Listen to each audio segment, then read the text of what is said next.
नहीं हमारे में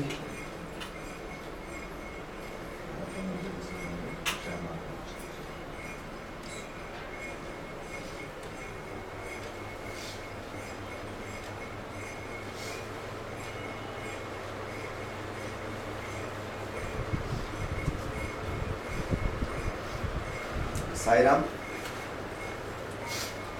సాయిరామ్ మనం ఇప్పుడు శ్యామ, మీకు తెలుసు శ్యామ ఎవరో కొత్తగా చెప్పాల్సిన అవసరం లేదు. సాయి సచ్చేసేటువంటి ప్రతి ఒక్క గురు బంధువులకి శ్యామకి బాబాకి గలటువంటి అనుబంధం ఏమిటో ప్రతి ఒక్కరికి తెలుసు.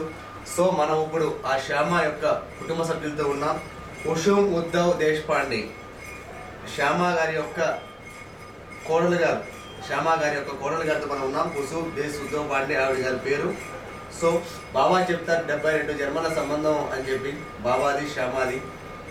సో అటువంటి ఇంట్లో మనం ఈరోజు రావటం, వారికి కుసుమ్ ఉద్ధవ్ దేశపాండే గారి యొక్క ఇంటర్వ్యూ, వారి యొక్క అనుభవాన్ని మనం తెలుసుకోవటం ఎంతో ఆనందంగా ఫీల్ అవుతున్నాను. శ్యామ గారి ఇంట్లో ఇంత క్లోజ్గా, ఇంత అభిమానంగా, ఇంత అనుబంధంగా కూర్చోవడం, వారి సభ్యులతో మాట్లాడుకోవడం, వారి ఆతిథ్యాన్ని స్వీకరించడం, వారు చూపించే ప్రేమాభిమానాలు ఇవన్నీ చూస్తూ ఉంటే నిజంగా బాబా ఏ విధంగా ఆశీర్వదిస్తున్నారో అర్థమవుతుంది. కాబట్టి ఇప్పుడు వారి యొక్క అనుభవాన్ని, వారి యొక్క మాటలని తెలుసుకుందాం. సాయిరామ్, आप बोलिए माजी धन्यवाद. हाँ, गणपति बाबा ने दिया गया है श्यामा जी को. ओके. ये घर में बाबा आते थे. ये श्यामा जी को सांप काटा था. शोक तो यही घर में मट्टी का घर था. Okay okay. ये भक्त ने बना. ఓకే. శ్యామ గారి చేత, బాబా గారి చేత శ్యామ గారికి బహుకరించినటువంటి గణపతి విగ్రహాన్ని వీరింట్లో మనం ఈనాటికి చూడవచ్చు. అలాగే బాబా గారు వీరికి ఎన్నో అనుభవాన్ని, వారి యొక్క జ్ఞాపకాన్ని వీరికి బహుకరించారు. శ్యామ గారితో వారికి ఎంతో అనుబంధం మనం మాటలో వర్ణించినవి కాదు. ప్రతి నిమిషం బాబా జీవితంలో, ప్రతి నిమిషం శ్యామ బాబాతో గడపటం, అంత క్లోజ్గా వారితో అనుబంధాన్ని పెంచుకోవటం, ఎంతగా ప్రేమించేవారంటే ఒకే సందర్భంలో శ్యామ యొక్క అనుమతి లేనిదే బాబా దగ్గరికి ఎవరి పోలేనంతగా ఇదిగా ఉండేది. హేమంత్ పంత్, సాయి సచేతను రాసినటువంటి హేమంత్ పంత్ వారు కూడా శ్యామ గారి ద్వారానే బాబా యొక్క అనుమతి కోరడం జరిగింది. ఇంకొన్ని విషయాలు వారి నోటి తెలుసుకుందాం. బోలే. ये फोटो जो छोटा हमारा हस्बैंड का है. ओ ये बाजू का. या ये फोटो में 9 साल के.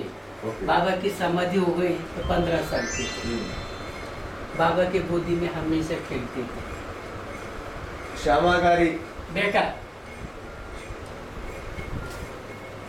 మీరు చూడొచ్చు, శ్యామ గారి యొక్క కొడుకు అనగా వీరి యొక్క పత్ని, వీరి యొక్కటువంటి పత్నితో బాబా గారికి ఉన్నటువంటి అనుబంధం ఎంతగా అంటే మనం చెప్పలేము, మాటల్లో చెప్పలేదు. కానీ ఏమో చెప్తున్నారు, శ్యామ గారే కాదు, శ్యామ గారి కొడుకు కూడా వారితో, బాబా గారితో ఎంతో సన్నిహితంగా ఉంటూ, వారితో ఆటలాడుతూ, అనేకమైనటువంటి సపరిచర్యలో పాల్గొంటూ ఎంతో అనుబంధంగా ఉండేవారు.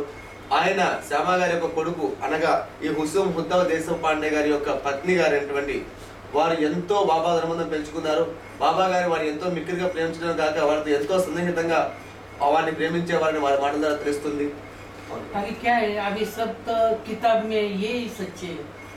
పుస్తకంలో ఏదైతే రాసి ఉందో अरे అటు ये नहीं है, रामानंद स्वामी ने तो इतनी किताब लिखे, इसमें तो सब है.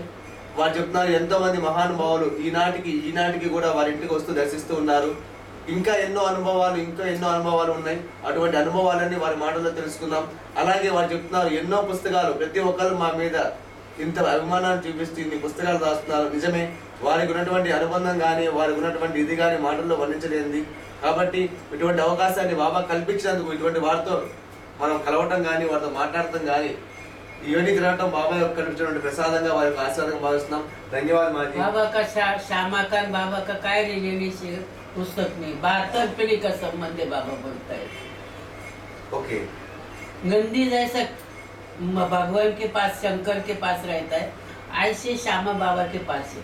చూడండి వారు ఎలా చెప్తున్నారో, ఒక శివుని ఆలయంలో ఒక నంది ఎలా అయితే ఉంటుందో అలాగా బాబాకి శ్యామ ఒక నంది, ఆయన యొక్క వాహనం.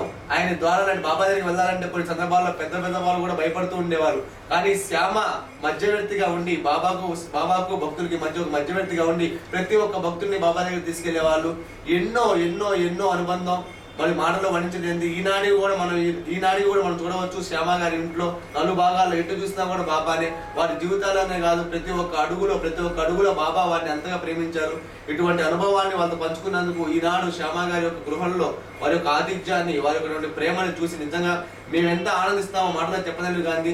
సో బాబా ఈ వారం రోజులు, ఈ 10 రోజుల మధ్య జరిగినటువంటి ఈ ప్రయాణం దూప్కేడ, రహత, నీమ్గావ్, శ్యామ గారు, అలాగే ఎంతో మంది లక్ష్మీబాయి, అలాగే ప్రతి ఒక్కరు ఆనాడు బాబు సగురువేర్ నాయక్, కుశాల్ చంద్, అలాగే డెంగ్లే, నానాసాహెబ్ డెంగ్లే, ప్రతి ఒక్క చాటికి వెళ్తున్న ప్రతి ఒక్క వెళ్ళిన చోటల్లో వాళ్ళు చూపించినటువంటి ప్రేమ కానీ, అభిమానం కానీ, ఆదరణ కానీ, బాబా గారు తిన్నటువంటి ప్రతి ప్రాంతంలో మేము అడుగు పెడతామని అది వారి యొక్క కృపగానే భావిస్తున్నాం.